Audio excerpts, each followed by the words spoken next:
Good evening everyone, আমি সোমনাথ পান্ডে। থাম্বনেলে আপনারা ঠিকই দেখেছেন যে কেপিসি মেডিকেল কলেজের জন্য স্টেট কোটা এবং ম্যানেজমেন্ট কোটাতে কতটা স্কোর লাগতে পারে।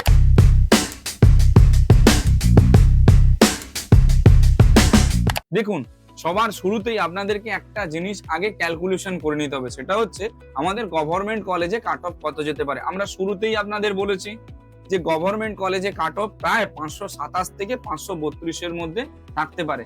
তাহলে ওই যে লাস্ট কাট অফটা যাচ্ছে গভর্নমেন্ট কলেজে, তার থেকে 1 নাম্বার কেপিসির জন্য কমতে পারে। প্রশ্নটা হচ্ছে যে কেন 1 নাম্বার কমতে পারে স্টেট কোটাতে, সেটার কারণটা কি। দেখুন, কেপিসিতে 1 নাম্বার কমছে, 1 নাম্বারের ওই ব্যবধানে প্রায় 4000 প্লাস স্টুডেন্ট থাকে। এই বছর যে স্টুডেন্টটা রয়েছে সেটা হচ্ছে 2000 থেকে 2700টার কাছাকাছি স্টুডেন্ট, যেটুকু আমাদের ক্যালকুলেশন বলছে।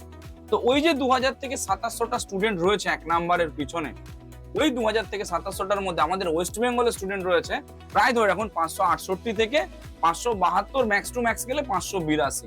তো এই যে 568 থেকে 582-র মধ্যে যে স্টুডেন্ট গুলো রয়েছে, যেটুকু আমাদের মনে হয়, আমরা সেই প্রসপেক্টাস থেকে আপনাদের বলছি যে 568 থেকে যে 582-র মধ্যে যে স্টুডেন্ট গুলো রয়েছে, অর্থাৎ অতজন যে স্টুডেন্ট রয়েছে, তো ওই স্টুডেন্টের মধ্যে আবার ক্যাটাগরির একটা বিভাজন রয়েছে, যে কোন ক্যাটাগরির কত স্টুডেন্ট রয়েছে।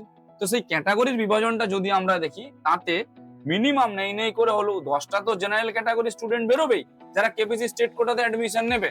কারণ কেপিসি স্টেট কোটায় কোনো ব্যাংক গ্যারান্টি লাগে না, একটাই কন্ডিশন রয়েছে, ফিসটা নেক্সট 2 ইয়ারে পেমেন্ট করতে হয়, এটাই কন্ডিশন, এর বাইরে আর কিছু নেই। তো পেরেন্টসরা বা স্টুডেন্টরা কেন অ্যাডমিশন নেবে না যদি স্টেট কোটায় পায়?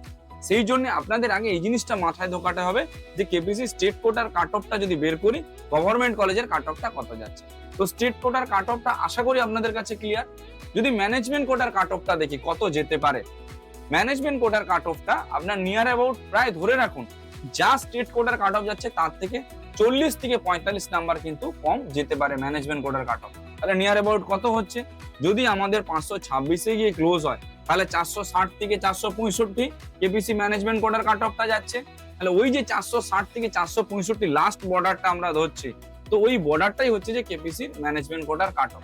এবার অনেকে এখানে কিন্তু প্রশ্নটা জাগতেই পারে অনেকের মনে, যে আগের বছর 399 গিয়েছিল, বা আপনার ধরে রাখুন 400 আপনার 30, 32, 34 গিয়েছিল, সেই জিনিসটাকে বুঝুন সেটা কখন গিয়েছিল আপনার লাস্ট রাউন্ডে গিয়ে।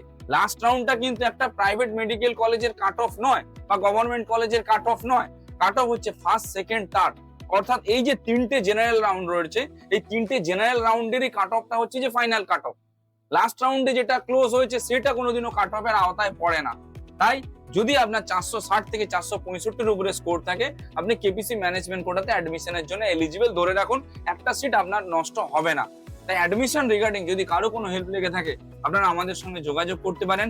আমরা কাউন্সিলিং ওরিয়েন্টেড, আপনার ডকুমেন্টেশন থেকে শুরু করে সমস্ত রকমের কাজ পুরো প্রপার ওয়েতে, প্রতিটা রাউন্ডে চয়েস ফিলিং আপনাকে পাঠিয়ে সমস্ত জিনিস ট্রান্সপারেন্ট রেখে করিয়ে দিতে পারবো। একদম অল্প ফিসের বিনিময়ে আমরা কাউন্সিলিং করাই।